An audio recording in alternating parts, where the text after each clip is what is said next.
2 tahun saya pendam sendirian Om. Di hadapan Deddy Corbuzier, Megawati Hangestri ungkap betapa beratnya bermain di Korea. Blak-blakan mengaku sering menangis. Di sana sadis. Saya berjuang mati-matian di sana Om. Tapi perlakuan Kovo sangat kejam. Mereka diskriminatif. Mereka takut Ratu Voli Korea kalah pamor sama saya. Latihan pun sering nangis gitu juga. Aku nggak ngomong. Aku taunya ya, sekalipun ke mama aku nggak ngomong. Lu latihan nangis? Sering. Tekanan pasti. Latihan kan lebih, menurut aku latihan tuh lebih berat daripada pertandingan. Iya. Latihan itu kayak padat dan banyak latihan kayak gitu. Ya udah, menurut aku nangis. Mereka nggak ada yang tahu, mama aku nggak pernah cerita kayak aku. Nggak apa-apa, aku di sini ya. Gue suka banget sama lu tuh, karena kita cerita sama orang lain tuh orang lain nggak bisa ngapa-ngapain. Ya, akhirnya kita cuma butuh afirmasi doang. Kesian ya, yang ada nanti. Ya kita juga kalau main di luar negeri juga kita nggak bisa minta yang enak gitu kan Om. 오늘 첫 득점을 기록하는 메가 쪽으로 메가 angkara Messi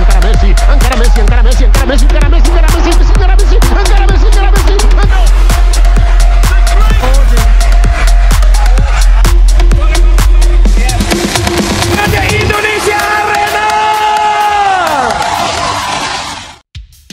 Bintang voli Indonesia, Megawati Hangestri Pertiwi, akhirnya membuka suara soal kisah kelam yang selama ini ia simpan rapat-rapat. Dalam sebuah wawancara eksklusif di podcast Closet the Door milik Deddy Corbuzier, Megawati membongkar beratnya perjuangan sebagai atlet asing yang bermain di Liga Voli Profesional Korea Selatan. Dalam perbincangan yang emosional itu, Megawati tampil tegar meski beberapa kali suaranya terdengar bergetar. Ia mengaku mengalami tekanan luar biasa selama 2 tahun terakhir, baik secara fisik maupun mental, yang sampai membuatnya kerap menangis sendirian. 2 tahun saya pendam sendiri, Om, ucap Megawati. Saya berjuang mati-matian di sana, tapi perlakuan mereka sadis. Saya sering nangis sendiri, tapi saya nggak berani cerita ke siapa-siapa. Megawati secara belak-belakan menyebut bahwa dirinya kerap diperlakukan tidak adil oleh lingkungan klub dan liga. Meskipun tampil cemerlang bersama timnya, Red Sparks, dan mendapatkan banyak pujian dari fans Korea maupun internasional, ia merasa ada tekanan yang sengaja diberikan padanya, seolah-olah kehadirannya mengganggu tatanan popularitas pemain lokal. Mereka takut Ratu Voli Korea kalah pamor sama saya. Saya merasa didiskriminasi, ujar Megawati tanpa menyebut nama siapapun secara langsung. Ia menjelaskan bahwa sebagai pemain asing, ekspektasi yang dibebankan padanya jauh lebih besar. Namun, di saat yang sama, dukungan yang ia terima justru sangat minim. Setiap kesalahan kecil dibesar-besarkan, sementara prestasi seringkali dianggap angin lalu.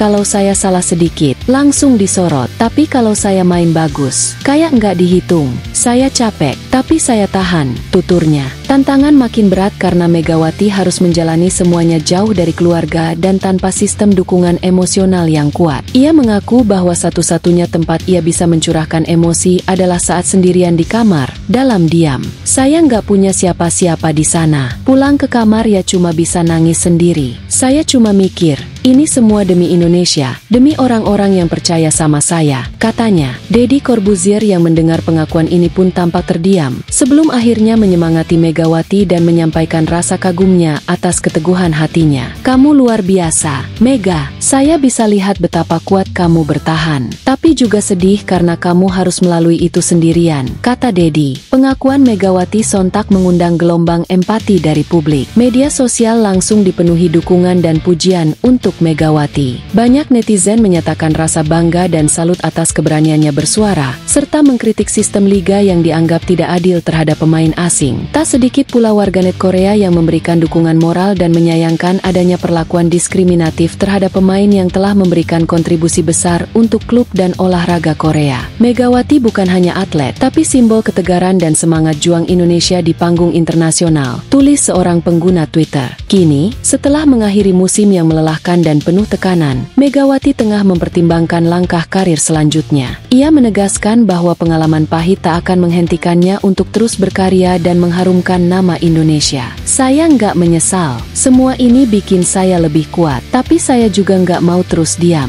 Semoga ini bisa jadi pelajaran buat semua pihak bahwa atlet juga manusia, tegasnya. Megawati pun berharap keterbukaannya ini bisa membuka jalan bagi atlet lain yang mengalami hal serupa untuk berani bersuara. Lebih lanjut, pengakuan terbaru Megawati Hangestri Pertiwi di podcast Close the Door bersama Deddy Corbuzier membuka tabir kelam dunia voli profesional internasional, khususnya di Korea Selatan. Di balik gemerlap sorotan kamera dan puja-puji dari fans, tersimpan realita pahit yang selama ini hanya menjadi bisik-bisik di kalangan terbatas. Main di luar negeri itu nggak seindah yang kita bayangkan, ujar Megawati lirih, menatap kosong ke arah meja, mencoba menahan emosi yang sudah lama ia pendam. Bukan rahasia lagi bahwa hubungan Megawati dengan Federasi Voli Korea, KOVO, tak selalu harmonis. Sejak awal kehadirannya di Red Sparks, klub papan bawah Liga Voli Korea, Mega langsung mencuri perhatian. Performanya yang agresif, konsisten, dan penuh determinasi membuat Red Sparks melesat tajam dari tim papan bawah menjadi salah satu pesaing juara musim ini. Namun, performa gemilang Megawati rupanya menjadi pisau bermata dua. Di satu sisi, Red Sparks menikmati peningkatan performa, popularitas, dan pendapatan. Di sisi lain, muncul kecemburuan dari pemain senior yang telah lama dianggap ikon voli Korea, Kim Yeon-kong, yang oleh publik dijuluki sebagai Ratu Voli Korea. Kim Yeon-kong bukan sekadar atlet,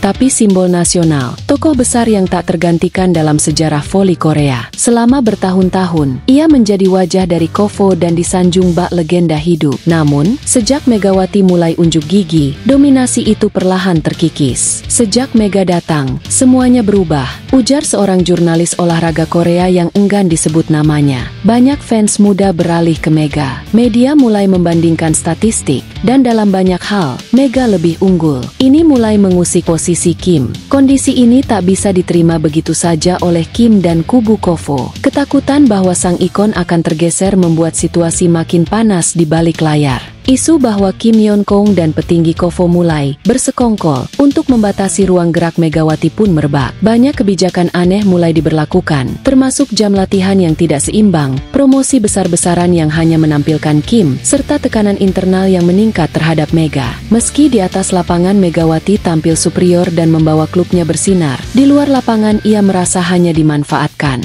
Saya dijadikan alat promosi, dijadikan sapi perah. Mereka jualan merchandise, tiket, bahkan siaran ulang, semua pakai wajah saya. Tapi setelah musim selesai, saya dibuang begitu saja, ujar Mega. Matanya mulai berkaca-kaca. Tidak ada pesta perpisahan, tidak ada konferensi pers atau sekadar ucapan terima kasih dari federasi. Bahkan akun media sosial resmi KOVO dan Red Sparks seakan ingin cepat-cepat menghapus jejak kehadirannya. Megawati pergi dengan sepi, setelah memberikan segalanya. Deddy Corbuzier, yang sudah sering menghadirkan tokoh-tokoh hebat di podcastnya, tampak sangat terharu mendengar cerita ini. Beberapa kali ia terlihat mengelus dada, bahkan nyaris menitikan air mata. Saya baru tahu ini semua. Kamu luar biasa kuat. Mega, kamu pahlawan, bukan cuma di lapangan, tapi juga dalam hidup, ujar Deddy dengan suara parau. Reaksi ini menjadi cerminan dari jutaan hati rakyat Indonesia yang selama ini mengira kehidupan atlet di luar negeri selalu indah dan glamor. Menurut beberapa laporan tidak resmi, Megawati bahkan sempat ditekan untuk tidak mengumbar konflik ini ke publik. Dikhawatirkan, citra liga dan federasi akan rusak. Namun Mega memilih bicara, bukan untuk menyalahkan, tetapi untuk menunjukkan realitas yang harus dihadapi atlet luar negeri, terutama dari Asia Tenggara, di tengah dominasi sistem yang cenderung menindas. Saya sudah diam 2 tahun,